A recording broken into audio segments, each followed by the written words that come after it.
नमस्कार, आप देख रहे हैं राजधानी लाइव और मैं हूं आपके साथ पल्लवी राजपूत। राजधानी लाइव में आज हम बात करेंगे राजधानी लखनऊ, राजधानी चंडीगढ़, राजधानी जयपुर और राजधानी छत्तीसगढ़ की। विस्तार से चर्चा करने से पहले आपको दिखाते हैं हम 4 तस्वीरें। तो पहली तस्वीर यूपी की राजधानी लखनऊ से। प्रदेश में विपक्ष कहीं ना कहीं सोशल मीडिया पर अब सिमट कर रह गया है, लेकिन इन सब के बीच में कांग्रेस विपक्ष की मुख्य भूमिका में उभर रही है। पत्रकार हत्या मामले में एक बार फिर कांग्रेस प्रदेशाध्यक्ष को पुलिस ने प्रदर्शन के दौरान हिरासत में ले लिया, जिसके बाद से सियासत गरमाई हुई है। अब रुक करते हैं राजधानी चंडीगढ़ का। हरियाणा विधानसभा का मानसून सत्र आज से शुरू होने जा रहा है। विपक्ष कई अहम मुद्दों को लेकर सरकार को घेरने का प्रयास करेगा। वहीं कोरोना काल को देखते हुए आज विशेष सावधानियां भी बरती जाएंगी। तीसरी तस्वीर राजस्थान की राजधानी जयपुर से। प्रदेश में मेघ जमकर बरस रहे हैं। हाल यह है कि बारिश थमने का नाम ही नहीं ले रही, जिसने लोगों की मुसीबतों को काफी ज्यादा बढ़ा दिया है। वहीं मौसम विभाग ने भी प्रदेश में अलर्ट जारी कर दिया है। अब चौथी और आखिरी तस्वीर छत्तीसगढ़ की राजधानी जयपुर से। यहाँ की राज्य सरकार और विशेषकर सीएम खुद गौ माता को बचाने के लिए तमाम जतन कर रहे हैं। बावजूद इसके स्थितियां सुधरती नजर नहीं आ रही। यहाँ अभी सड़कों पर गौ माता आवारा घूमती नजर आ जाती हैं। जानेंगे आज यही कि आखिरकार सरकार के प्रयास धरातल पर कारगर साबित क्यों नहीं हो रहे हैं।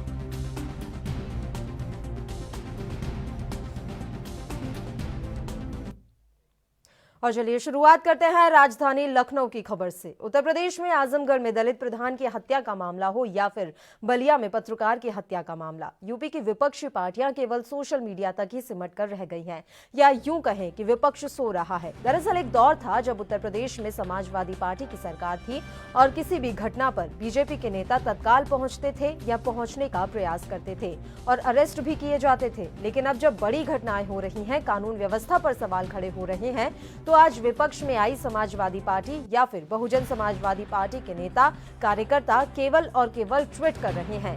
हालांकि प्रियंका गांधी के कमान संभालने के बाद और अजय कुमार लल्लू के उत्तर प्रदेश कांग्रेस के प्रदेश अध्यक्ष बनने के बाद कांग्रेस में एक बड़ा बदलाव आया है। अगर हम ये कहें कि विपक्ष के रूप में कांग्रेस सबसे अच्छा काम कर रही है, तो ये कहना गलत नहीं होगा, क्योंकि अजय कुमार लल्लू उत्तर प्रदेश में किसी भी घटना पर तत्काल ट्वीट करने की बजाय पहुंचने में ज्यादा विश्वास रखते हैं। मामला चाहे श्रमिक मजदूरों के लिए भेजी गई बसों का हो, कानपुर में संजीत यादव अपहरण और हत्याकांड का हो, अलीगढ़ में दलित प्रधान की हत्या या फिर बलिया में पत्रकार की हत्या का हो, अजय कुमार लल्लू अपने समर्थकों के साथ मृतक के परिजनों से मिलने निकलते जरूर हैं। हालांकि इसके चलते उनको कई बार रोका जाता है और जब वह नहीं मानते तो उन्हें जेल तक भेज दिया जाता है। लेकिन अगर सही मायने में कोई जमीन पर आकर काम कर रहा है तो उत्तर प्रदेश में कांग्रेस नजर आ रही है, वरना इसके अलावा समाजवादी पार्टी और बहुजन समाजवादी पार्टी के नेता और कार्यकर्ता तो अपने घरों से ही नहीं निकलना चाहते।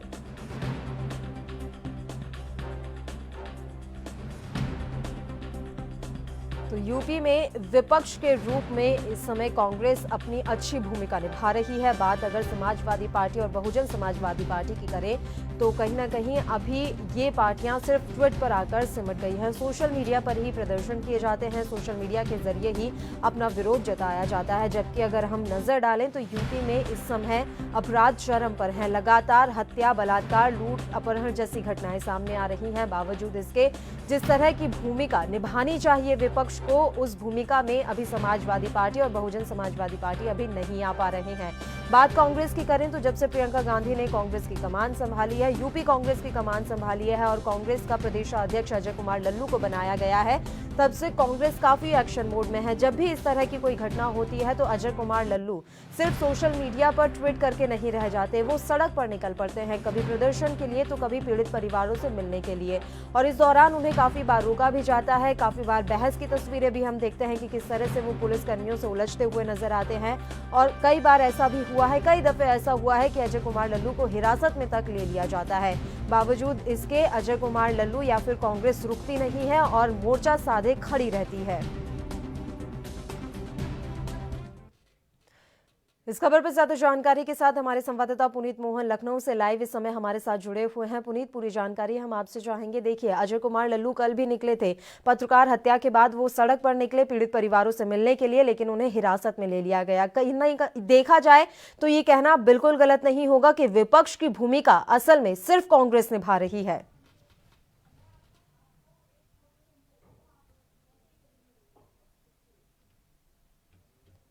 पुनीत, आवाज पहुंच रही है आप तक? जी पल्लवी। पुनीत, मेरा सवाल ये था कि हमने कल भी तस्वीरें देखी कि कैसे अजय कुमार लल्लू सड़कों पर निकले और पत्रकार हत्या जो हुई है उस मामले में पीड़ित परिवारों से मिलने के लिए उन्होंने काफी जतन भी किए, हालांकि उन्हें फिर से हिरासत में ले लिया गया। तो ये कहना बिल्कुल गलत नहीं होगा कि प्रदेश में विपक्ष की भूमिका सिर्फ कांग्रेस निभा रही है। देखिए पल्लवी, जिस तरीके से उत्तर प्रदेश में विपक्ष सोया हुआ है, हम सोया हुआ विपक्ष इसलिए कह रहे हैं क्योंकि जो पार्टियां यहाँ पर राज कर चुकी हैं, समाजवादी पार्टी, बहुजन समाजवादी पार्टी, वो अब सोशल मीडिया तक सिमट कर रह गई है। उत्तर प्रदेश कांग्रेस के प्रदेश अध्यक्ष अजय कुमार लल्लू किसी भी घटना पर, जो भी बड़ी घटनाएं होती है, आजमगढ़ में दलित प्रधान मारा जाता है, सत्यमेव जयते, वो वहां जाने के लिए निकल पड़ते हैं। कल बलिया में पत्रकार रतन सिंह की हत्या हुई, वहां जाने के लिए निकल पड़ते हैं। समर्थकों के साथ निकलते हैं, रोके जाते हैं, पुलिस से बहस होती है। हमने देखा कि जब कोरोना काल चल रहा था और जो बसें भेजी गई कांग्रेस के द्वारा श्रमिक और मजदूरों के लिए, बॉर्डर पर वो बसें रोकी गई तो अजय कुमार लल्लू वहां गए, वहां जेल में भी काफी जेल में गए। एक विपक्ष की जो भूमिका होती है, सीधे तौर पर सवाल उठाना, सड़कों पर संघर्ष करना, वो केवल और केवल कांग्रेस निभा रही है। लेकिन ताजुब की बात यह है कि समाजवादी पार्टी जो यहाँ पर सत्ता में रह चुकी है, उससे पहले बहुजन समाजवादी पार्टी जो यहाँ पर कई बार सत्ता में रह चुकी है, वो एकदम सोया हुआ विपक्ष का रोल अदा कर रहे हैं। क्योंकि जिस तरीके से समाजवादी पार्टी की सरकार जब थी तो भारतीय जनता पार्टी के लोग जरा सी बात पर विधानसभा का घेराव करते थे, लाठीचार्ज होता था, तमाम तरीके के बवाल होते थे। लेकिन अब सीधे तौर पर हम देख रहे हैं कि जब से भारतीय जनता पार्टी की सरकार आई है, विपक्ष जो है वो सोया हुआ है। प्रियंका गांधी के आने के बाद से कांग्रेस जिस तरीके से एक्टिव हुई है, कहीं ना कहीं जो नए प्रदेश अध्यक्ष बनाए गए हैं वो सड़कों पर दिखते हैं, लोगों के बीच दिखते हैं। राजनेताओं को ये समझना होगा कि ट्विटर और सोशल मीडिया के माध्यम से आप लाइक तो पा सकते हैं, लेकिन वोट नहीं पा सकते। वोट आपको तभी मिलेगा जब आप सड़कों पर लोगों के लिए संघर्ष करेंगे। पेट्रोल के बढ़े दामों के विरोध में हो या अन्य किसी मामले की बात हो, कांग्रेस सीधे तौर पर धरना करती है, प्रदर्शन करती है, कई कार्यकर्ता जेल जाते हैं। लेकिन समाजवादी पार्टी जो सत्ता में रही है, उसके नेता सड़कों पर निकलने से कतरा रहे हैं, क्योंकि राष्ट्रीय अध्यक्ष सीधे तौर पर केवल और केवल सोशल मीडिया से अपने कार्यकर्ताओं को संबोधित करते हैं और कहीं बाहर निकलने से कतरा रहे। कोरोना का डर सता रहा है या फिर कोई और बात है, लेकिन उनकी देखा देखी अब जो जितने भी यूथ ब्रिगेड बनी, चाहे वो मुलायम सिंह यूथ ब्रिगेड है, चाहे वो अन्य यूथ ब्रिगेड है, 14 विंग है समाजवादी पार्टी के, उनके जो प्रदेश अध्यक्ष हैं और जो अन्य पदाधिकारी है वो भी रोड पर निकलने से कतरा रहे। युवजन सभा के जो लोग हैं वो भी रोड पर निकलने से कतरा रहे। एक सवाल खड़ा होता है कि जब कानून व्यवस्था पर सवाल खड़े हो रहे हैं तो आपको सड़क पर आना चाहिए, धरना प्रदर्शन करना आपका काम है, आपका काम है सरकार को जगाना। कोरोना एक सीधे तौर पर कहते थे कोरोना काल चल रहा है इसलिए हम बाहर नहीं आ रहे हैं, लेकिन कम संख्या में सोशल डिस्टेंसिंग को पालन करते हुए आपको कम से कम उस पीड़ित परिवार से मिलना चाहिए जहां पर यह घटना हुई है। अजय कुमार लल्लू सारे नॉर्म्स फॉलो करके जाते हैं, गाड़ी में अकेले बैठ करके जाते हैं, पुलिस रोकती है, जेल भी जाते हैं, लेकिन उसके बाद भी कहीं ना कहीं वो सोशल मीडिया का इतना उपयोग नहीं करते हैं। उनको सीधे तौर पर भरोसा है कि जितना जनता के बीच में रहेंगे, जनता से उतना लगाव बना रहेगा। जी बिल्कुल पुनीत, देखा जाए तो प्रदेश में विपक्ष समाजवादी पार्टी को माना जाएगा कि मुख्य विपक्ष तो समाजवादी पार्टी ही है, लेकिन जिस तरह से कांग्रेस लगातार काम कर रही है, कांग्रेस सड़कों पर भी उतर रही है, लोगों से मिलने का भी काम कर रही है, तमाम मुद्दों पर सरकार को घेरने का प्रयास भी किया जाता है। लग नहीं रहा है कि वो वक्त दूर नहीं है जब कांग्रेस वाकई में मुख्य विपक्षी पार्टी बनकर उभर जाएगी प्रदेश में, और बीजेपी का सीधा मुकाबला ना तो समाजवादी पार्टी से होगा, ना बहुजन समाजवादी पार्टी से होगा, सीधा मुकाबला कांग्रेस से होगा। देखिए पल्लवी, सीधे तौर पर कांग्रेस काफी सालों से यहाँ पर सत्ता में नहीं है और कांग्रेस के कई ऐसे बड़े लीडर हैं जो पार्टी छोड़ करके या तो समाजवादी पार्टी में शामिल हो गए या बहुजन समाजवादी पार्टी में चले गए या भाजपा में चले गए। लेकिन एक बात समझने वाली होगी, जब से प्रियंका गांधी ने उत्तर प्रदेश की कमान संभाली है उसके बाद से जो बदलाव आए हैं, प्रियंका गांधी का भी सीधा सा एक ही फॉर्मूला है। जब वो यहाँ आती हैं तो कार्यकर्ताओं से मिलती हैं, जो कार्यकर्ता अच्छे काम कर रहे हैं उनकी लिस्ट जिससे वो 1 to 1 करती हैं, बात करती है, समस्याओं को जानती है, उनके जिले की समस्याओं को जानती है, उनके ब्लॉक की समस्याओं को जानती है, यानी कि निचले स्तर तक जाती है। हालांकि कोरोना के चलते वो दिल्ली से इस बार लखनऊ नहीं आई है, लेकिन इससे पहले वो लगातार महीने में एक बार तो लखनऊ आती ही आती थी। जब कोई बड़ा नेता, जब राष्ट्रीय अध्यक्ष या फिर प्रदेश महासचिव जैसे बड़े पदाधिकारी अगर कार्यकर्ताओं के बीच सीधे जाते हैं तो कार्यकर्ताओं में भी जोश आता है। अगर हम कहें कि सोई हुई कांग्रेस को प्रियंका ने जगाया है तो ये कहना गलत नहीं होगा। 2022 का जो चुनाव है, जिस तरीके से तैयारियां 2020 को खत्म होने की कगार पर धीरे धीरे बढ़ रहा है। अब कहीं ना कहीं तैयारियां करनी होंगी, लेकिन समाजवादी पार्टी सीधे तौर पर केवल और केवल सोशल मीडिया के माध्यम से या फिर फेसबुक और ट्विटर के माध्यम से लोगों से संवाद करना चाहती है, और लोगों से इस तरीके से संवाद कर पाना संभव नहीं है, क्योंकि गांव ऐसे हैं, कई ऐसे गांव हैं जहां पर सोशल मीडिया का इतना उपयोग होता नहीं है या इतना अच्छा वहां नेटवर्क नहीं है कि वहां पर बात संवाद हो पाए। सीधे तौर पर जमीनी स्तर पर काम करना होगा, डोर टू डोर कैंपेनिंग करनी होगी। आप सोशल डिस्टेंसिंग को देखते हुए, क्योंकि अनलॉक 1 अनलॉक 2 हो चुका है, और आप मानकों को ध्यान में रखते हुए सड़कों पर उतरिए, केवल सोशल डिस्टेंसिंग का पालन करते हुए कम लोगों के साथ में, कम से कम जो घटना स्थल है वहां पर पहुंचिए, पीड़ित परिवार से मिलिए, सीधे तौर पर आवाज उठाइए कि आप विपक्ष में हैं, आपको सत्ता चाहिए, 2022 में आप सत्ता में आना चाहते हैं, लेकिन सत्ता आप जब विपक्ष में है वो तैयारी आपकी दिखी नहीं रही है। कांग्रेस का सीधा सा एक फॉर्मूला है, हालांकि सोशल मीडिया विंग कांग्रेस का भी चलता है, लेकिन उसकी कमान संभालने वाले दूसरे लोग हैं। और जो प्रदेश अध्यक्ष है अजय कुमार लल्लू,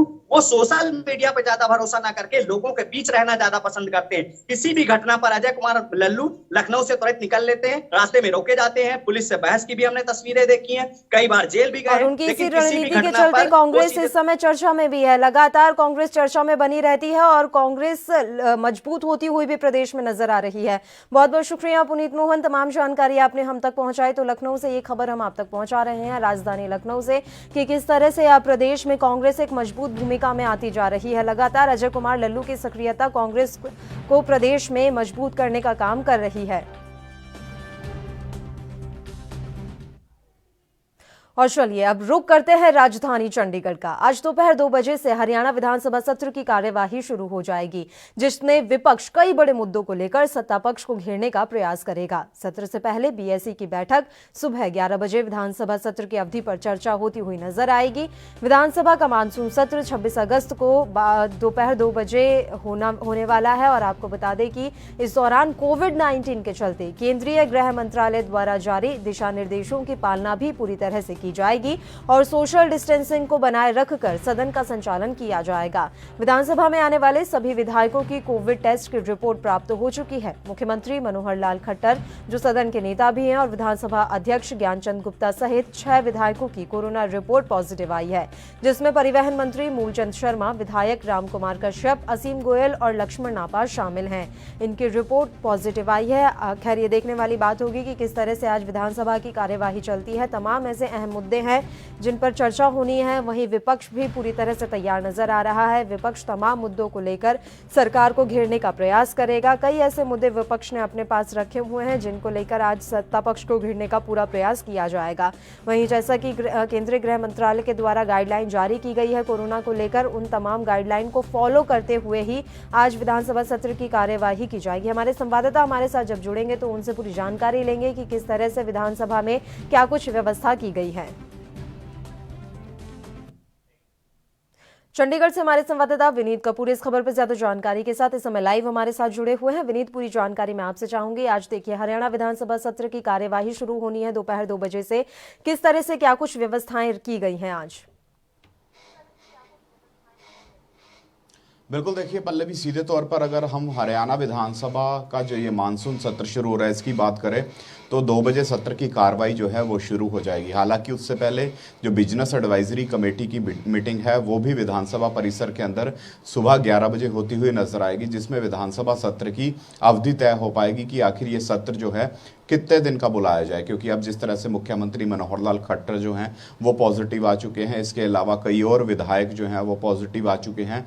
परिवहन मंत्री अगर मूलचंद शर्मा की बात करें वो पॉजिटिव आ चुके हैं, और हरियाणा विधानसभा के अध्यक्ष ज्ञानचंद गुप्ता की बात करें तो वो भी कोरोना पॉजिटिव आ चुके हैं। तो ऐसे में सत्र की अवधि कितनी लंबी की जाए इस पर आज विचार विमर्श होगा। इसके अलावा अगर हम बात करें तो जैसे 2 बजे सेशन की कार्रवाई शुरू होगी तो उसमें कई बड़े मसलों को लेकर जो विपक्ष है वो सत्ता पक्ष पर हावी होने की रणनीति बनाता हुआ नजर आएगा। हालांकि पहले ही भूपेंद्र सिंह हुड्डा की अगुवाई में एक बैठक कल ही सीएलपी लीडर्स की हो चुकी है, जिसमें विधायक दलों के साथ चर्चा की गई है कि किन किन मसलों को लेकर कांग्रेस जो है वो सत्ता पक्ष को घेरने का प्रयास करेगी। हालांकि भूपेंद्र सिंह हुड्डा सीधे तौर पर कहते हुए नजर आ रहे हैं कि धान घोटाले की बात करें, रजिस्ट्री घोटाले की बात करें, माइनिंग माफिया की बात करें, शराब माफिया की बात करें, बेरोजगारी की समस्या की बात करें, या फिर प्रदेश के अंदर लगातार बढ़ रहे क्राइम के ग्राफ की बात करें, तो ये बहुत से मसले हैं जिन पर चर्चा होनी काफ़ी ज़रूरी है। तो इन मसलों को चाहे ध्यानाकर्षण प्रस्ताव के माध्यम से, चाहे काम रोको प्रस्ताव के माध्यम से जो विपक्ष है वो सदन में लेकर जाएगा और सीधे तौर पर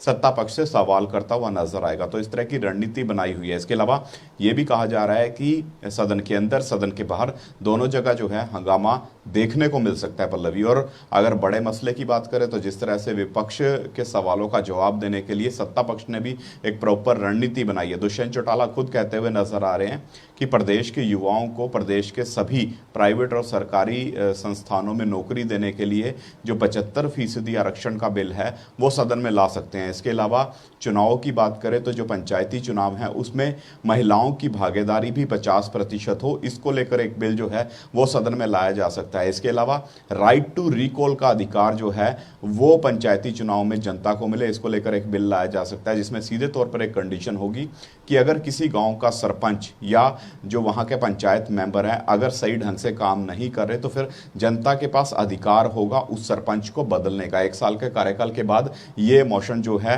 वो उस पंचायत पर लागू होता हुआ नजर आएगा, उस सरपंच पर लागू होता हुआ नजर आएगा जो सही काम नहीं कर रहे और जनता की अपेक्षाओं पर खरे उतरते हुए नजर नहीं आ रहे। जी पल्लवी। बिल्कुल, बहुत बहुत शुक्रिया विनीत कपूर तमाम जानकारी हम तक पहुंचाने के लिए। तो आज हरियाणा विधानसभा सत्र की कार्यवाही शुरू होनी है। दोपहर 2 बजे से विधानसभा सत्र की कार्यवाही शुरू होगी और जैसा कि हमारे संवाददाता ने जानकारी दी, तमाम ऐसे मुद्दे विपक्ष के पास हैं जिनको लेकर आज सत्ता पक्ष को घेरने का प्रयास किया जाएगा। वहीं सत्ता पक्ष की तरफ से भी कई प्रस्ताव लाए जाएंगे।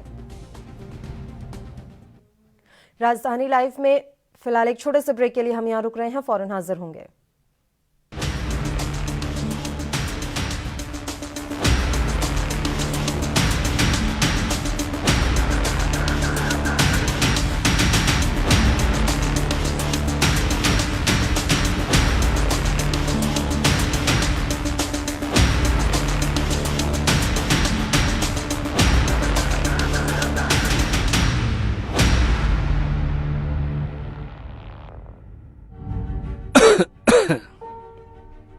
ਸਤਿ ਸ਼੍ਰੀ ਅਕਾਲ ਸਰਪੰਚ ਸਾਹਿਬ। ਸਤਿ ਸ੍ਰੀ ਅਕਾਲ।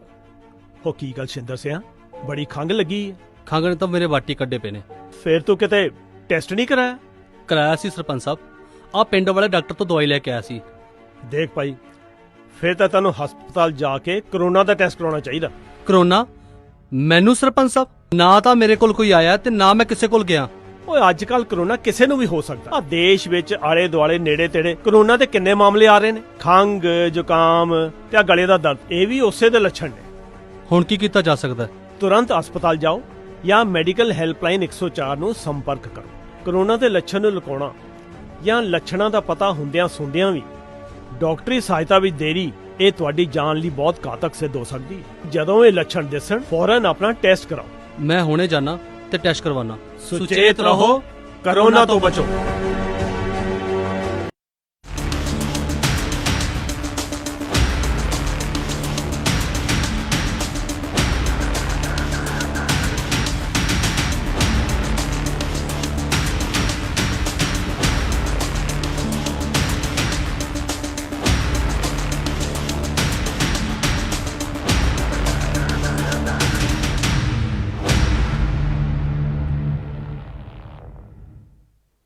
ब्रेक के बाद एक बार फिर से आप सभी का स्वागत है और आप सब देख रहे हैं राजधानी लाइव। चलिए अब रुक करते हैं राजधानी जयपुर की खबर का। राजस्थान में पिछले 24 घंटे के दौरान कुछ हिस्सों में बहुत भारी और कुछ हिस्सों में भारी बारिश दर्ज की गई। विभाग ने आगामी 24 घंटे के दौरान सिरोही, उदयपुर, बाड़मेर, जालौर, जैसलमेर, जोधपुर जिलों में कहीं कहीं पर मध्यम से तीव्र मेघ गर्जन वज्रपात के साथ भारी और अत्यधिक भारी बारिश और बाड़मेर, जालौर जिलों में कहीं कहीं पर अत्यधिक भारी बारिश होने की संभावना जताई है। मौसम विभाग ने सोमवार को प्रदेश के 4 जिलों के लिए ऑरेंज अलर्ट भी जारी कर दिया था। मौसम विभाग के अनुसार सिरोही, उदयपुर, जैसलमेर और जोधपुर में भारी बारिश की अगले 3 से 4 दिनों तक के लिए संभावनाएं बनी हुई हैं। साथ ही मौसम विभाग ने पश्चिमी राजस्थान के 2 जिलों के लिए भी रेड अलर्ट अब जारी किया है। मौसम विभाग के अनुसार बाड़मेर और जालौर जिले में कहीं कहीं पर भारी से भारी बारिश हो सकती है। आपको बता दें कि आलम यह है कि 3 दिन से लगातार बारिश हो रही है। बात राजधानी जयपुर की करें तो लगातार 3 दिनों से बारिश हो रही है और इस वजह से काफी जगह जल जमाव जैसी समस्याओं से भी लोगों को जूझना पड़ रहा है। राजधानी जयपुर से हमारे संवाददाता संदीप अग्रवाल इस समय लाइव हमारे साथ जुड़े हुए हैं इस खबर पर ज्यादा जानकारी के साथ। संदीप, पूरी जानकारी हम आपसे चाहेंगे। क्या कुछ हाल इस समय मौसम का बना हुआ है प्रदेश में?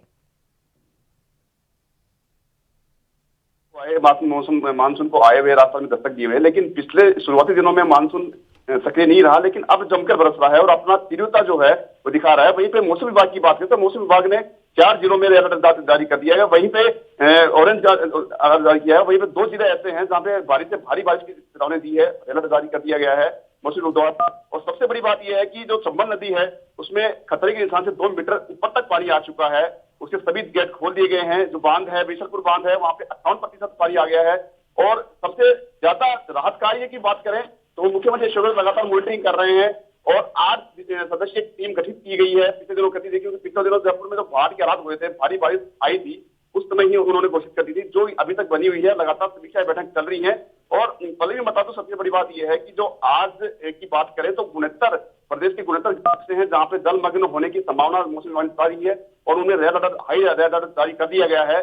जहां पर लगातार एनडीआरएफ की बात करें, एसडीआरएफ की बात करें या अन्य किसी राहत कार्य की टीमों की बात करें तो वो लगातार वहां पे कार्य कर रही हैं। और राजधानी जयपुर से जो सियासी संग्राम है उनके मद्देनजर भी मुख्यमंत्री अशोक गहलोत लगातार निगरानी बनाए हुए हैं। पल्लवी। बिल्कुल संदीप, देखिए हमने एक हफ्ते पहले की भी तस्वीरें देखी थी कि कैसे राजधानी जयपुर में जल जमाव हो गया था। जो निचले इलाके हैं राजधानी जयपुर के, वहां पर पानी लोगों के घरों में घुस गया था। अभी भी वैसी स्थिति वहां पर बनी हुई है? देखिए, बिल्कुल पल्लवी सही कह रहे हैं कि जो पिछले दिनों बारिश हुई, बहुत भारी बारिश हुई थी। जयपुर की बात करें तो जयपुर के निचले हिस्सों में पानी बहुत ज्यादा जमा हो गया था। वहां पे एनडीआरएफ की टीमें और एसडीआरएफ की टीमें लगातार कार्य करी थी। वहां पे उस समय स्थिति ये बनी थी कि क्रेन की सहायता ली गई थी, हेलीकॉप्टर स्लिप मंगवाए गए थे, उनको निकाला गया था और सुरक्षित स्थान पहुंचाया गया था। और आज की बात करें तो आज भी जो स्थिति है वो ज्यादा स्थिति बनी हुई है, रेड अलर्ट जारी है। और जो स्टैंड टू मोड पे सभी टीमों को, राहत कार्यों को लगा दिया गया। सबसे बड़ी बात पल्लवी यहाँ पे निकल के सामने आ रही है कि आर्मी की टुकड़ी जो राजस्थान में जयपुर में पड़ी हुई है उनको भी स्टैंड टू मोड पे रखा गया है, जो कि एक बहुत बड़ी बात है अपने आप में कि आर्मी उस समय काम आती है जब बहुत बड़ी भारी आपदा आ जाती है प्रदेश में या देश पे। लेकिन आज आर्मी को भी स्टैंड टू मोड पे रखा गया है और लगातार जो है जो राहत कार्य की टीमें हैं वो लगातार अपना कार्य निरंतर रूप से कर रही है। और मुख्यमंत्री अशोक गहलोत की बात करें या फिर किसी भी मंत्रिमंडल की बात करें, सरकार की बात करें, सरकार लगातार मॉनिटरिंग कर रही है, राहत कार्यों की समीक्षा बैठक लगातार जारी है। बिल्कुल संदीप, देखिए पिछली बार विधानसभा के आसपास के जो इलाके हैं वहां पर भी काफी जल जमाव हो गया था। स्टैच्यू सर्किल की हमने तस्वीरें देखी कि किस तरह से, जबकि वो इलाका राजधानी जयपुर का सबसे पॉश इलाका माना जाता है, जब वहां के हालात ऐसे थे तो बाकी इलाकों में किस तरह के हालात रहे होंगे। अगर हम अभी की बात करें तो लगातार 3 दिनों से बारिश हो रही है और अभी भी स्थितियां कुछ पहले जैसी ही बनती जा रही है। स्टैच्यू सर्किल और विधानसभा के आसपास के इलाकों की फिलहाल क्या कुछ स्थिति है? देखिए, स्टैच्यू सर्किल और विधानसभा के जो आसपास के इलाके हैं वो निचले हिस्सों में आते हैं और वहां पे पानी जमाव ज्यादा होता है। हल्की सी बारिश में वहां पे पानी ज्यादा जमा हो जाता है तो आने जाने में, आवागमन में बहुत ज्यादा परेशानी होती है। लेकिन आज की बात करें तो वहां पे भी जो राहत कार्य की टीमें हैं वहां पे लगी हुई है लगातार। हालांकि बारिश हो रही है लेकिन लगातार पानी की निकासी की व्यवस्था भी पूर्ण तक कर दी गई है मुख्यमंत्री अशोक गहलोत द्वारा या फिर सरकार द्वारा। और सरकारी निर्देशों को मानते हुए सभी टीमें अपना काम करी है। ये सदन चल रहा है राजस्थान में, कई संग्राम के बाद जो सदन चल रहा है वहां पे भी पूर्णतः सतर्कता बरती जा रही है। क्योंकि जब सदन में जब सदन शुरू हुआ था 14 अगस्त को, तो उस समय भी भारी बारिश के कारण और निचले विधानसभा के पास जो पानी भराव की समस्या थी जिसके कारण कई विधायक नहीं पहुंच पाए थे, जिसके कारण विधानसभा सत्र को बीच में ही छोड़ना पड़ा था और उसको दूसरे दिन तक के लिए बिल्कुल। और सरकार लगी हुई है कि किसी भी तरह से जल जमाव ना होने दिया जाए, पानी निकासी की व्यवस्था भी करवाई जा रही है। बहुत बहुत शुक्रिया संदीप, तमाम जानकारी हम तक आपने पहुंचाई। तो लगातार प्रदेश में बारिश हो रही है, मौसम विभाग ने अलर्ट भी जारी कर दिया गया है। हालांकि सरकार पूरी तरह से अलर्ट मोड पर है। एनडीआरएफ, एसडीआरएफ से लेकर आर्मी तक को भी अलर्ट मोड पर रखा गया है ताकि किसी भी आपदा से समय रहते बचा जा सके। और चलिए अब सबसे आखिरी खबर। 15 सालों तक सत्ता से दूर रहने के बाद छत्तीसगढ़ में भूपेश बघेल की सरकार कई वादों के साथ आखिरकार 2019 में फिर सत्ता के वजूद में आई। किसानों का ऋण माफी, शराबबंदी, बिजली बिल माफ, किसानों के ऋण माफ। अगर ये कहा जाए कि किसानों को लुभावने के लिए बहुत सारी योजनाएं शुरू की गई थी तो ये गलत नहीं होगा। दरअसल छत्तीसगढ़ में कांग्रेस की भूपेश बघेल की सरकार किसानों और गरीब तबकों के लिए लुभावने वादे करके सत्ता पर काबिज हुई और सत्ता में आते ही सूबे के मुखिया भूपेश बघेल अपने वादों को पूरा करने में जुट गए, लेकिन अफसरशाही यहां पर हावी हो गई। इसी कड़ी में छत्तीसगढ़ के मुख्यमंत्री भूपेश बघेल ने गोधन न्याय योजना की शुरुआत की। इस योजना के तहत देश में छत्तीसगढ़ मात्र एक ऐसा राज्य है जो गोबर 2 रुपए किलो के हिसाब से खरीद रहा था। वजह बताई गई थी कि पशुपालक अपने पशुओं को आवारा छोड़ देते हैं, जिससे दुर्घटना में कई गायों की मौत हो जाती है। उस पर लगाम लगाई जा सकेगी इस योजना के जरिए। और हरेरी, जो कि छत्तीसगढ़ का पारंपरिक त्योहार है, उस दिन बड़े धूमधाम से इस योजना की शुरुआत की गई थी। 1 महीना बीतने के बाद पहली किश्त लगभग 4.5 करोड़ रुपए जारी की जा चुकी है। लेकिन सच इसके उल्टा है। जमीनी धरातल पर पशुपालकों से गोबर नहीं खरीदा जा रहा है और अभी भी गाय प्लास्टिक खा रही है। रोड पर हमें गौमाता घूमती हुई नजर आ जाती है। दुर्घटना में बेमौत मारी भी जा रही है गौमाता। मुख्यमंत्री की महत्वाकांक्षी योजनाओं को अफसरशाही ने लगाम लगा दी है। रात होते ही मंजर बदल जाता है। राजधानी रायपुर की उन सभी सड़कों पर जिन पर व्यस्त ट्रैफिक होता है, गाय पूरी तरह से अपना कब्जा जमा लेती है। कई गायों के लिए रात आखिरी रात होती है और कई इंसानों के लिए भी आखिरी रात होती है, क्योंकि अमूमन होने वाले हादसे रात के वक्त गायों के कारण ही होते हैं। तो ये आप तस्वीरें भी देख सकते हैं। राजधानी रायपुर की ये तस्वीरें हैं जहां पर सड़कों पर अभी भी गौमाता आसानी से घूमते हुए नजर आ जाती है। हालांकि गौशालाओं से लेकर गोधन न्याय योजना तक तमाम योजनाएं सरकार के द्वारा चलाई गई है। गोधन न्याय योजना तो सरकार की, खासकर की सीएम बघेल की एक महत्वाकांक्षी योजना रही, लेकिन इन योजनाओं का अफसरशाही पलीता लगाते हुए नजर आ रहे हैं। सवाल ये खड़ा हो रहा है कि योजनाएं जो हैं, जिनके नाम पर 4.5 करोड़ की लगभग राशि भी जारी की जा चुकी है, उसका असर धरातल पर नजर क्यों नहीं आ रहा है। ये तस्वीरें हैं राजधानी रायपुर की, जहां पर अभी भी गौ माता सड़कों पर घूमती हुई नजर आ जाती हैं। गोधन न्याय योजना शुरू ही इसलिए की गई थी ताकि पशुपालक अपने पशुओं को ऐसे आवारा ना छोड़ें, ताकि उनका जो भी गोबर है वो खरीदा जा सके, पशुपालकों को कुछ मुनाफा हो और इससे वो लगातार पशुओं को अपने पास ही रख सके। गौशालाएं भी बनवाई जा रही हैं, लेकिन इन तमाम योजनाओं का धरातल पर असर नजर नहीं आ रहा है।